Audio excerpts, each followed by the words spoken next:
स्वदेशी आंदोलन क्या चलाना है। अपने गांव में विदेशी कंपनियों की सबसे ज्यादा बिकने वाली जो चीज है वो है रासायनिक खाद, जिसको हम यूरिया कहते हैं, डीएपी कहते हैं, सुपर फॉस्फेट कहते हैं, और रासायनिक कीटनाशक जिसको एंडोसल्फान कहते हैं, मेलाथियान कहते हैं, पैराथियान कहते हैं, बेंजीन हेक्साक्लोराइड कहते हैं। तो ये विदेशी कंपनियों के कीटनाशक और रासायनिक खाद ये किसानों के बीच में सबसे ज्यादा खरीदी जाती है, और एक साल में 4,80,000 करोड़ रुपए की खरीदी जाती है रासायनिक खाद और कीटनाशक। माने हमारे किसान हर साल रासायनिक खाद और कीटनाशक खरीदकर विदेशी कंपनियों को 4,80,000 करोड़ रुपए दे रहे हैं। ये भी हमको बचाना है। तो क्या करना है, किसानों को जब समझाना है जाकर गांव गांव में कि भैया ये रासायनिक खाद विदेशी है, ये मत डालो। तो किसान पूछेगा क्या डालें, तो उससे कहो गोबर की खाद डालो, ये रासायनिक खाद मत डालो। तो किसान पूछेगा जी गोबर की खाद में फायदा कम है, रासायनिक खाद में फायदा ज्यादा है। तो उसको बड़े प्रेम से समझाना है कि गोबर की खाद में ही फायदा ज्यादा है, रासायनिक खाद में फायदा तो बहुत कम है, क्योंकि रासायनिक खाद बहुत महंगी मिलती है।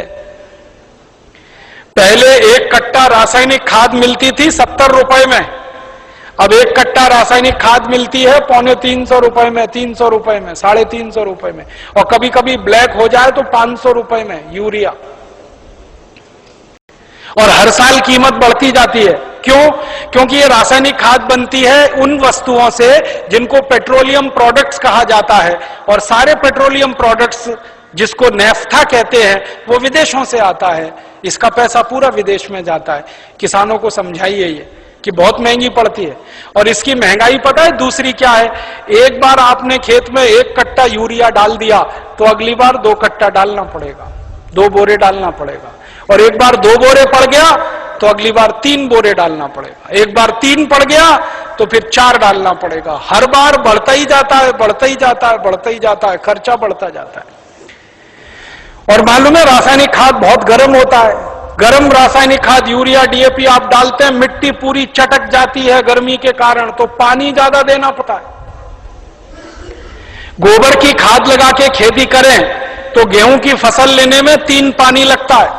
यूरिया डीएपी डालकर अगर गेहूं की खेती करें तो 5-6 बार पानी लगाना पड़ता है। पानी का खर्चा बढ़ जाता है, और पानी का खर्चा बढ़ेगा तो पानी तो जमीन में से ही निकालना पड़ता है। जमीन से ज्यादा पानी निकाल के आप खेतों में डालते रहेंगे तो पानी का तल नीचे नीचे नीचे नीचे होता चला जाता है। पहले पानी 25-30 फुट पे मिलता था, अब पानी 900 फुट तक नहीं मिलता खेतों में। तो किसानों को समझाइए कि यूरिया डालने से बड़ा भारी नुकसान है। एक तो हर साल खाद की मात्रा बढ़ानी पड़ती है, खर्चा बढ़ता है। दूसरा, हर साल पानी की मात्रा बढ़ानी पड़ती है, वो खर्चा बढ़ता है। और जहां पानी निकालने के लिए बिजली नहीं है वहां डीजल पंप चलाना पड़ता है, तो डीजल का खर्चा बढ़ता है। और डीजल कभी भी महंगा होता रहता है। एक जमाने में 7 रुपए लीटर मिलता था डीजल, अब 35 रुपए लीटर। 2-4 दिन के बाद ये 40 रुपए लीटर होने जा रहा है। फिर हो सकता है 1-1.5 साल में 100 रुपए लीटर हो जाए। किसान कहां जाएगा, मर जाएगा वो तो डीजल का खर्चा करते करते। और फिर एक और नुकसान होता है कि ये यूरिया डीएपी जब हम खेत में डालते हैं तो मिट्टी में ये केमिकल घुल जाते हैं, और मिट्टी में घुल गए तो पौधे की जड़ में आ जाते हैं, पौधे की जड़ से पौधे के तने में आ जाते हैं, पौधे के तने से पौधे के फल में आ जाते हैं, पौधे के फल में आ जाते हैं तो फिर वही फल हम खाते हैं, हमारे शरीर में आ जाते हैं। और हमारे शरीर में अगर ये जहर आ गया तो हमारी माताएं तो पूतना हो जाती हैं। आपने पूतना की कहानी सुनी? कृष्ण भगवान को जहर पिलाने के लिए आई थी। आज हमारी माताओं के दूध में जहर आ चुका है, अपने अपने बच्चों के लिए वो पूतना की स्थिति में है। आज हमारे देश की कई संस्थाओं ने माताओं के दूध का परीक्षण करवाया है, तो माताओं के दूध में वो सारे केमिकल हैं जो यूरिया में हैं। माताओं के दूध में वो सब केमिकल हैं जो कीटनाशक दवाओं में हैं, क्योंकि भोजन हम कर रहे हैं, भोजन के साथ वो शरीर में जा रहे हैं। और यही केमिकल हैं जो आपको कैंसर पैदा करवा रहे हैं, जो आप में डायबिटीज दे रहे हैं, जो आप में हाई ब्लड प्रेशर दे रहे हैं, हाइपरटेंशन दे रहे हैं। 148 किस्म की बीमारियां इन जहरों से पैदा होती है। इसलिए किसानों को समझाओ कि ये यूरिया डीएपी का जहर एक तो विदेशी है, ये बंद करो। दूसरा, ये शरीर को नुकसान देता है, इसलिए बंद करो। तीसरा, ये पैसे का नुकसान करता है, इसलिए बंद करो। तो किसान पूछेंगे भाई क्या करें? तो उनसे कहो गोबर का खाद डालो। अब किसान क्या पूछेगा आपको? सबसे पहले वो कहेगा गोबर के खाद से तो उत्पादन नहीं होता। तो उससे कहो गोबर के खाद से भी उत्पादन बहुत अच्छा होता है। यूरिया डीएपी से जितना नहीं होता उससे तो ज्यादा गोबर के खाद से होता है। मैं तो पिछले 12-13 साल किसानों के बीच में काम करता रहा, महाराष्ट्र और कर्नाटक में। आप आइए वहां देखिए, हजारों किसानों ने यूरिया डीएपी बंद करके गोबर का खाद डालना शुरू किया है। और जिस किसान के यूरिया डीएपी के खेत में 1 एकड़ में 20 से 25 मीट्रिक टन गन्ना होता था, आज उस किसान के खेत में गोबर का खाद डालने से 90 से 100 मीट्रिक टन गन्ना हो रहा है, कम नहीं होता है। जिन किसानों के खेत में यूरिया डीएपी डालने से 1 एकड़ में 12 कुंटल गेहूं होता था, आज उनके खेत में गोबर का खाद डालने से 20 से 22 कुंटल गेहूं हो रहा है। जिन किसानों के खेत में यूरिया डीएपी डालने से 1 एकड़ में 2.5 कुंटल कपास होती थी, आज उन किसानों के खेत में गोबर का खाद डालने से 7 कुंटल एकड़ का कपास हो रही है। ऐसे एक नहीं, हजारों किसान हैं महाराष्ट्र में, कर्नाटक में, थोड़ा अगर चलेंगे तो छत्तीसगढ़ में बहुत किसान है। 12 साल मैंने बहुत काम किया किसानों के बीच, जा जाके उनको ये सब सिखाया। गोबर की खाद से उत्पादन ज्यादा मिलता है यूरिया डीएपी की तुलना। क्यों मिलता है वो जानना चाहिए। बहुत बढ़िया बात है, जो आप जान लो तो आप किसानों को समझा सकते। गोबर की खाद जब हम खेत में डालते हैं तो होता क्या है? गोबर जो है ना, कई तरह के जीव जंतुओं का भोजन है। यूरिया जो है वो भोजन नहीं, जहर है। आपके खेत में एक जीव होता है जिसको केंचुआ कहते हैं। केंचुआ को किसी दिन पकड़ना और हाथ पे रखना और उसके ऊपर यूरिया डाल देना। 2-4 दाने ही यूरिया डालोगे, वो तड़पना शुरू हो जाएगा और 1 मिनट में मर जाएगा। हम जब खेत में टनों टन यूरिया डालते हैं ना, करोड़ों केंचुए मार डाले हमने यूरिया डाल डाल के। और केंचुए क्या करते हैं? केंचुए मिट्टी को नरम बनाते हैं, पोला बनाते हैं और उपजाऊ बनाते हैं। केंचुए का काम क्या है? ऊपर से नीचे जाना, नीचे से ऊपर जाना। पूरे दिन में वो 3 चक्कर नीचे ऊपर के लगाता है। नीचे जाएगा फिर ऊपर आएगा, फिर नीचे जाएगा फिर ऊपर आएगा। अब केंचुआ जिंदा है तो नीचे जाएगा फिर ऊपर आएगा। केंचुआ जब नीचे जाता है तो एक रास्ता बनाते हुए जाता है, ऊपर आता है तो दूसरा रास्ता बनाते हुए आता है। तो परिणाम क्या होता है कि ये छोटे छोटे छिद्र जब मिट्टी में वो केंचुए तैयार कर देता है तो बारिश का पानी इन्हीं छिद्रों में से नीचे एक एक बूंद नीचे रिसते हुए तल में जमा होता है। माने वाटर रिचार्जिंग का दुनिया में सबसे जबरदस्त काम कोई करता है तो केंचुआ करता है, और यूरिया के कारण ये मर जाता है। इसलिए यूरिया डालना माने किसान के लिए आत्महत्या करने के बराबर है। जिस किसान के खेत में यूरिया डलेगा केंचुआ मर जाएगा। केंचुआ मरा तो मिट्टी में ऊपर नीचे कोई जाएगा नहीं, तो मिट्टी कठोर होती जाएगी, कड़क होती जाएगी। मिट्टी और रोटी के बारे में एक सत्य है कि इसको फेरते रहो नहीं तो खत्म हो जाती है। रोटी को फेरना बंद करो जल जाती है, मिट्टी को फेरना बंद करो पत्थर जैसी हो जाती है। मिट्टी को फेरने का मतलब समझते हैं? ऊपर की मिट्टी नीचे, नीचे की मिट्टी ऊपर, ऊपर की नीचे, नीचे की ऊपर। ये केंचुआ ही करता है और कोई नहीं कर सकता। केंचुआ तो किसान का सबसे बड़ा दोस्त है। मैंने इसका हिसाब निकाला था, एक केंचुआ साल भर अगर जिंदा रहे तो 36 मीट्रिक टन मिट्टी को उठक पटक कर देता है, ऊपर से नीचे, नीचे से ऊपर, एक केंचुआ साल भर में।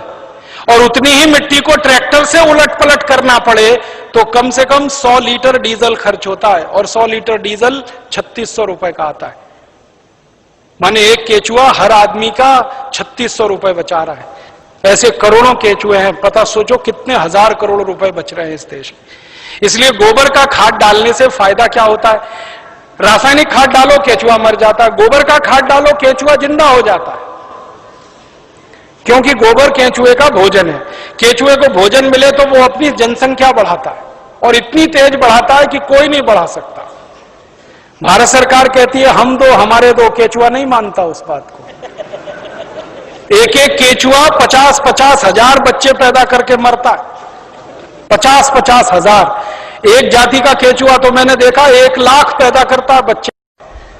तो वो एक जिंदा है, उसने 1 लाख पैदा कर दिए, अब वो 1-1 लाख पैदा करेंगे, करोड़ों केंचुए हो जाएंगे अगर गोबर डालना शुरू किया।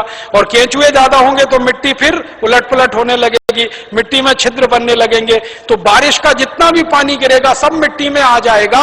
और पानी मिट्टी में गया तो नदियों में बेकार नहीं बहेगा, तो बाढ़ नहीं आएगी, तो समुद्र में फालतू पानी नहीं जाएगा। इस देश का करोड़ों करोड़ों रुपए का फायदा हो जाएगा। इसलिए आप किसानों को समझाओ गोबर की खाद डालो। फिर कुछ किसान कहेंगे जी उत्पादन होगा क्या? उनसे कहना गारंटी मेरी, गारंटी भारत स्वाभिमान ट्रस्ट की। थोड़े दिन में भारत स्वाभिमान ट्रस्ट की तरफ से हम किसानों को कहेंगे कि आप बिंदास गोबर की खाद डालो, गारंटी हमारी, 1 ग्राम भी उत्पादन कम नहीं होगा। कैसे कम नहीं होगा? डालने का तरीका है। डालने का तरीका क्या है? अभी किसान गोबर कैसे डालते हैं?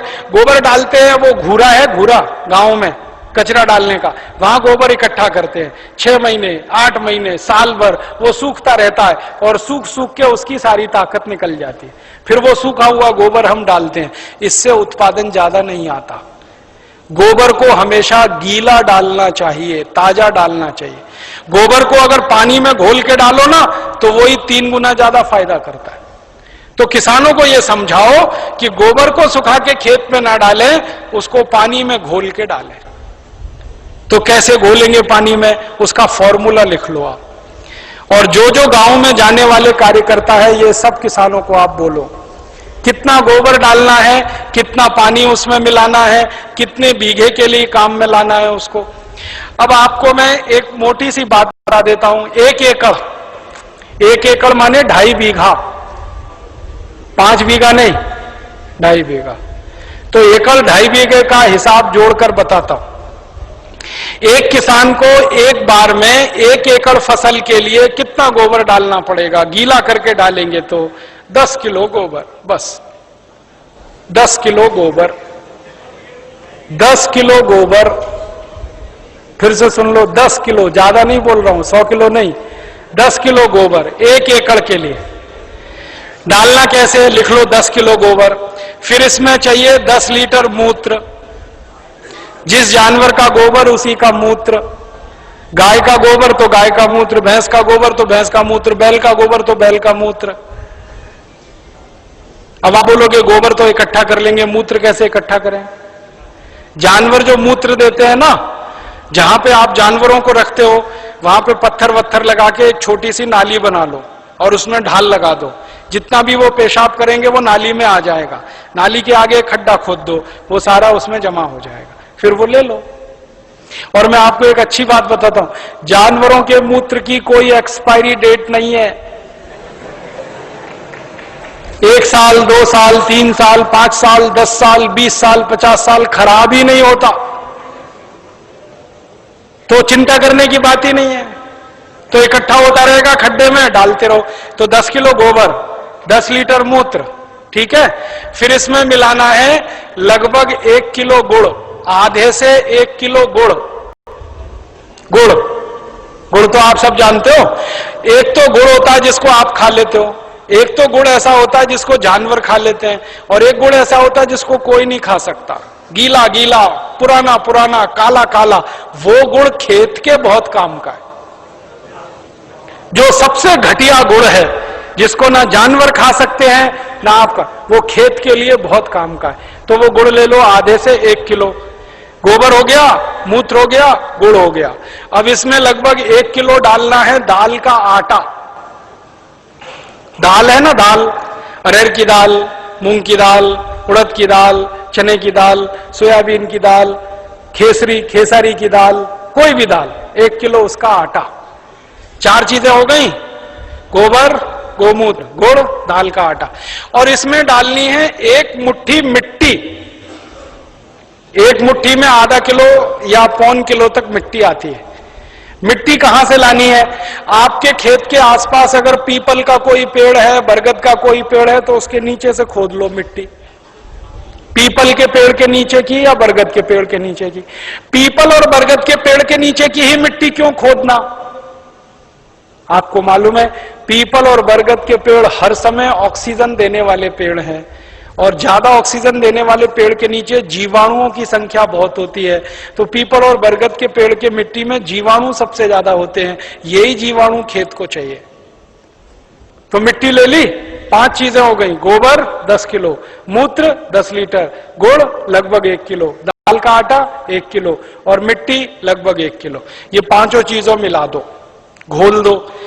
हाथ से घोल लेना, खराब नहीं होंगे हाथ, नहीं तो डंडे से घोल देना। एक ड्रम में घोल लेना, प्लास्टिक के ड्रम में घोल लेना, नहीं तो लोहे के ड्रम में घोल लेना। प्लास्टिक का होगा तो अच्छा, लोहे वाला क्षरण ज्यादा होता है। अब इसको घोल के 15 दिन रख देना, 15 दिन रख देना।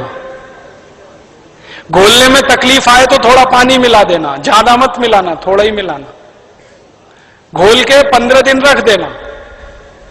15 दिन के बाद यह खाद तैयार हो जाएगा। इस खाद में क्या होगा, करोड़ों करोड़ों सूक्ष्म जीवाणु पैदा हो जाएंगे। वो जो मिट्टी डाली ना, मिट्टी के जीवाणु अगर 1 लाख हैं तो 15 दिन में वो 100 करोड़ से ज्यादा हो जाएंगे। ढक के रख लो तो अच्छा है, छांव में रखना सबसे अच्छा, धूप में बिल्कुल मत रखना, पेड़ के नीचे की छांव में रखना, नहीं तो कोई ऐसी जगह रखना जहां सूर्य का प्रकाश ना आता हो, और इस पे कपड़ा बांध दो, ढक्कन लगा दो, जैसे है ढक लो। अब ये 15 दिन में तैयार हो गया, इसमें करोड़ों जीवाणु तैयार हो गए। अब ये जीवाणु घोल, इसको जीवाणु घोल कहते हैं, इसको खेत में डालना है। डालने से पहले इसमें पानी मिलाना है, और पानी कितना मिलाना है, जितना गोबर था उसका 10 गुना पानी, 10 गुना कम से कम। 100 लीटर पानी, 10 किलो गोबर तो 100 लीटर पानी, और ज्यादा से ज्यादा पानी मिला सकते हैं तो 200 लीटर। तो 100 से 200 लीटर पानी मिला लिया। अब ये पूरा परफेक्ट घोल हो गया। इसको 1 एकड़ के खेत में छिड़कना है, जैसे पानी छिड़कते हैं ना मिट्टी दबाने के लिए, ऐसे ही छिड़कना है बस। आप इसको छिड़क देंगे तो ये करोड़ों जीवाणु मिट्टी में पहुंच जाएंगे। तो मिट्टी में जीवाणुओं की संख्या बढ़ती जाएगी, और मिट्टी में सारा खेल खेलने का काम जीवाणु करते हैं। आपको मालूम है जीवाणु क्या करते हैं? जीवाणु सारा काम करते हैं। पौधे की जड़ को नाइट्रोजन की जरूरत है तो ये जीवाणु उपलब्ध कराते हैं।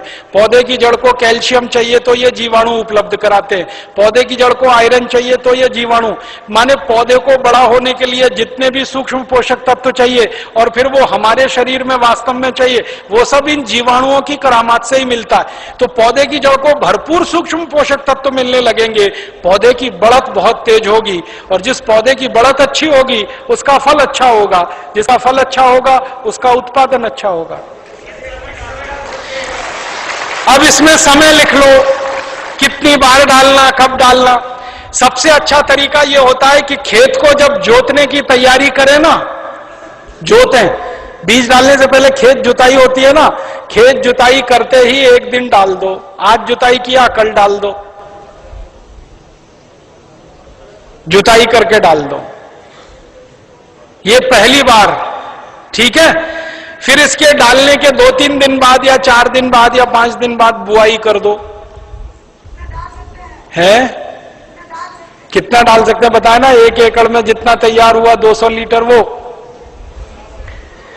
तो आपने इसको जोत के 1-2 दिन में डाल दिया, फिर बीज बो दो। बीज बोने के 21वें दिन में फिर डाल देना। आज बीज बोया तो ठीक 21 दिन बाद एक बार फिर डाल देना। क्या होता है ना, बीज में से अंकुरण होता है, और अंकुरण होने के 21वें दिन तक वो मिट्टी की ताकत से बढ़ता है।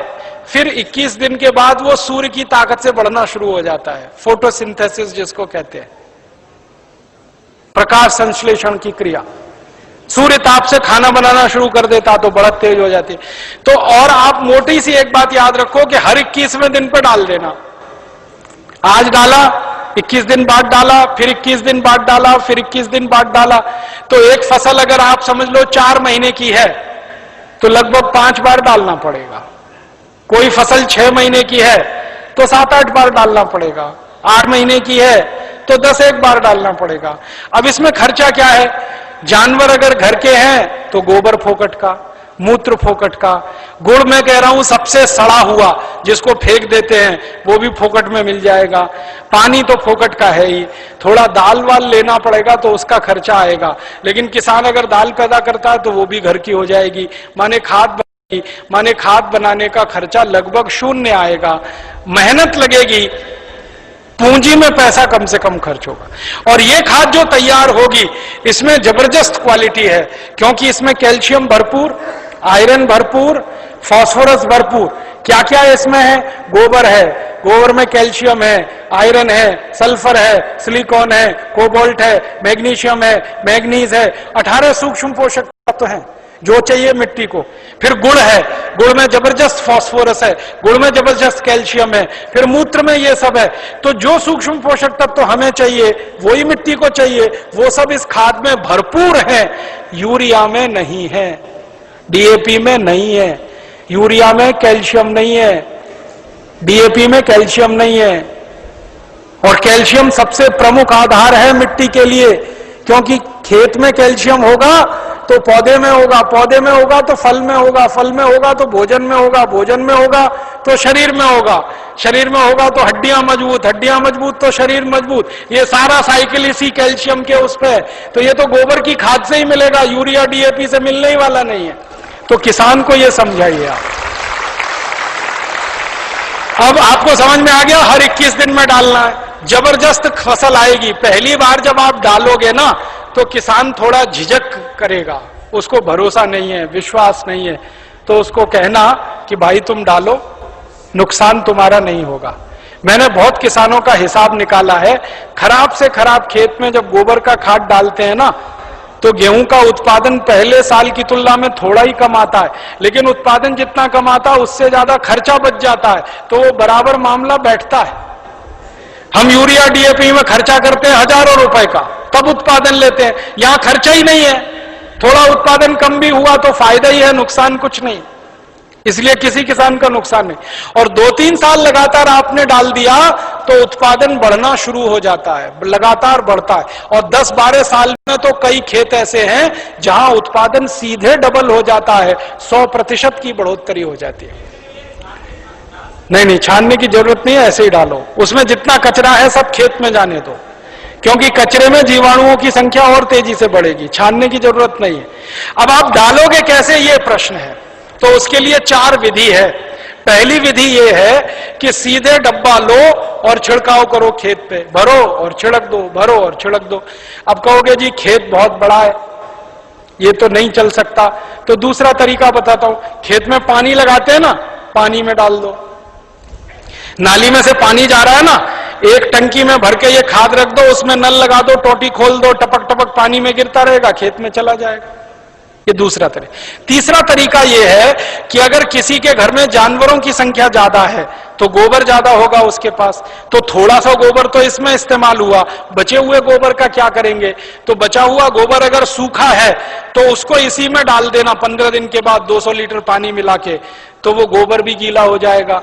गीले गोबर के लड्डू बना लो और लड्डुओं को खेत में फेंक दो तो खाद पहुंच जाएगा।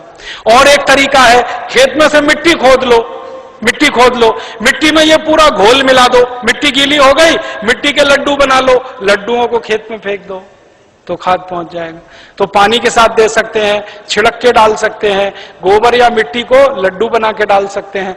और एक आखिरी तरीका है, स्प्रे मशीन अगर अपने पास है तो उसका आगे से नोजल निकाल दो, नोजल निकाल दो, फिर उससे स्प्रे कर दो। अब इसमें ध्यान ये रखना है कि ये फसल पे स्प्रे नहीं होगा, ये जमीन पे होगा, मिट्टी पे होगा। फसल पे डालने से फायदा नहीं मिलेगा, मिट्टी में डालना है इसको। तो अगर फसल ऊंची है तब कैसे डालेंगे? तब तो पानी लगाओगे तभी डालना सबसे अच्छा है।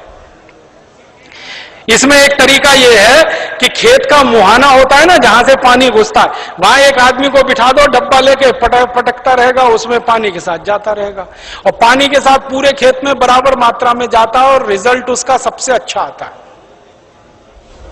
और एक तरीका है इसको डालने का, अगर आपके घर में गोबर का वो बनाते हैं ना, क्या कहते हैं उसको, कंडा कहते हैं, उपला कहते हैं, क्या कहते हैं, कंडा उपला जो भी कहते हैं, उसको जलाते हैं, जलाने के बाद राख निकलती है ना, राख इकट्ठी कर लो और ये घोल और राख मिला दो और फिर लड्डू बन जाएंगे, फिर खेत में छिड़क दो, तो इसका तो जबरदस्त उत्पादन आता है।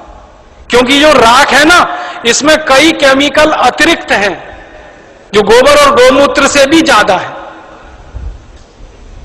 तो ये तरीका समझ में आ गया। हर 21 दिन पे डालेंगे।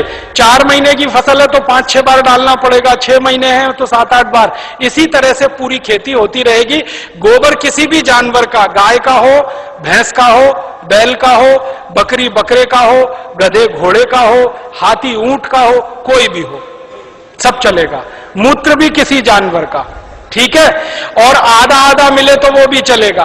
गाय का आधा ले लिया, भैंस का आधा, किसी के पास गाय नहीं हो, किसी के पास भैंस नहीं हो, एक एक भैंस और खेत बड़ा है तो आधा आधा सब मिक्सिंग करके चलेगा। बस एक ही सावधानी रखना कि जो जो गाय का गोबर लो तो वो देशी गाय हो तो अच्छा होगा। जर्सी का फायदा पूरा नहीं करेगा, और जर्सी का ही गोबर है तो उसमें देशी का मिला लेना, नहीं तो कोई फायदा नहीं करेगा।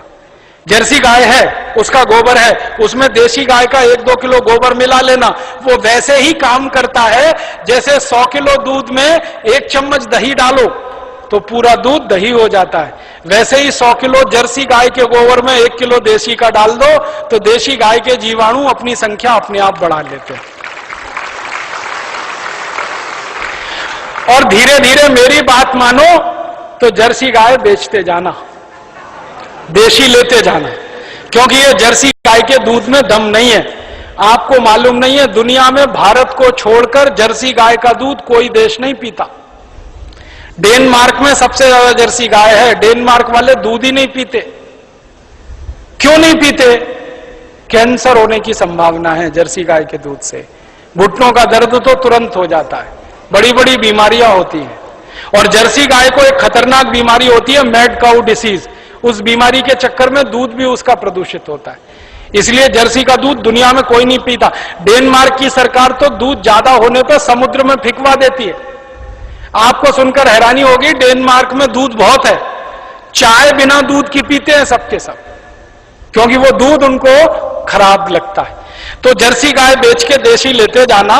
भैंस हो तो उसका तो चल जाएगा, बैल का चल जाए। अब एक आखिरी चीज और बता दूं, उसको आप लिख लो। ये तो हुआ खाद। अब किसान कहेगा कीड़ा लग गया तो कीड़ा लग सकता है ना, तो उसका भी एक फॉर्मूला लिख लो। कीड़ा अगर लगता है, कीट लगता है, तो उसकी दवा भी हम खुद बना के छिड़क सकते हैं, पैसा खर्च करने की जरूरत नहीं। कीड़ा मारने की दवा कैसे बनेगी? 20 लीटर जानवरों का पेशाब ले लो, गाय का, बैल का, भैंस का, 20 लीटर, ठीक है। ये 1 एकड़ के लिए बता रहा हूं। फिर इसमें 2.5-3 किलो नीम के पत्ते की चटनी डाल देना। नीम के पत्ते की चटनी, नीम का पत्ता है, पीस के चटनी बना के डाल देना, 2.5-3 किलो। और आकड़ा देखा है? आकड़ा के पेड़ के पत्ते की भी चटनी डाल देना, 2.5-3 किलो। आकड़ा, आक कहते हैं, आक, कुछ लोग अकौआ कहते हैं उसको। आक, आकड़ा, अकौआ, हाँ वही जो हनुमान जी पे चढ़ाते हैं, जिसमें सफेद सफेद दूध निकलता है। और एक तीसरा पत्ता है, सुनो भाई, एक तीसरा पत्ता है बेशरम। बेशरम जो है ना, अक्सर गांव में घुसते हैं ना तो दोनों तरफ किनारे किनारे लगा रहता है, पान के जैसा पत्ता, बैगनी रंग का फूल आता है, उसमें ना खुशबू होती है ना कुछ होता है, बिना पानी के बिना बीज के होता है, इसलिए बेशरम कहते हैं। तो 2-2.5 किलो ले लो। और एक पत्ता है आपके गांव में अगर मिले तो सीताफल का पत्ता, शरीफा जिसको कहते हैं, सीताफल शरीफा, उसका पत्ता 2-2.5 किलो ले लो। और अगर गांव में मिल जाए ना तो वो घास आती है ना, कांग्रेस घास, उसको चटनी बना के डाल दो 2-2.5 किलो। और इसमें थोड़ा सा खूब तीखी लाल मिर्च हो, हरी मिर्च हो तो वो पीस के डाल दो 250-300 ग्राम। लहसुन पीस के डाल दो आधा किलो के करीब। गाजर घास, वही वही।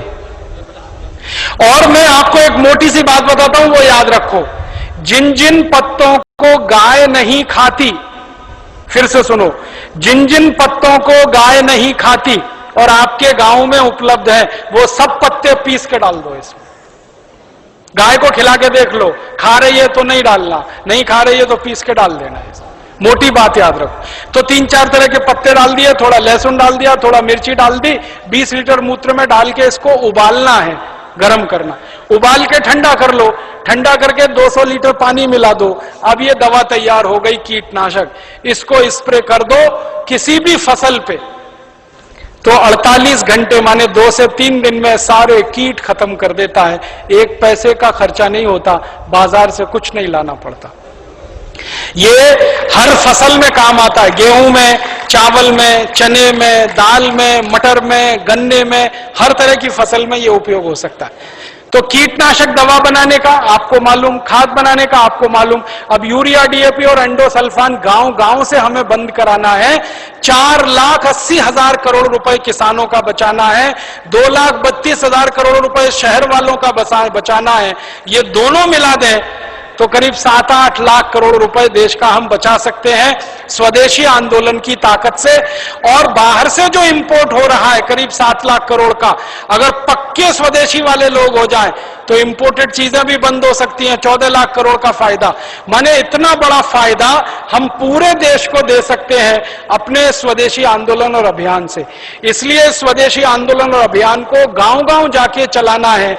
और आपको इसके लिए उस जमाने में लोकमान्य तिलक ने जैसा परिश्रम किया, महात्मा गांधी ने जैसा परिश्रम किया, विपिन चंद्र पाल ने जैसा परिश्रम किया और क्रांतिवीरों ने जैसे परिश्रम किया, वैसा ही परिश्रम आपको करना है। ताकि क्या होगा, जैसे आज हम लोकमान्य तिलक का नाम याद रखते हैं अपने देश के लिए, अपनी सभ्यता के लिए, अपनी आजादी के लिए, वैसे ही आपका नाम आने वाली पीढ़ियां याद रखेंगी इस देश के दूसरे स्वदेशी आंदोलन के लिए। ऐसा कहकर मैं आपका आभार व्यक्त करता हूं, बहुत बहुत आपको धन्यवाद देता हूं।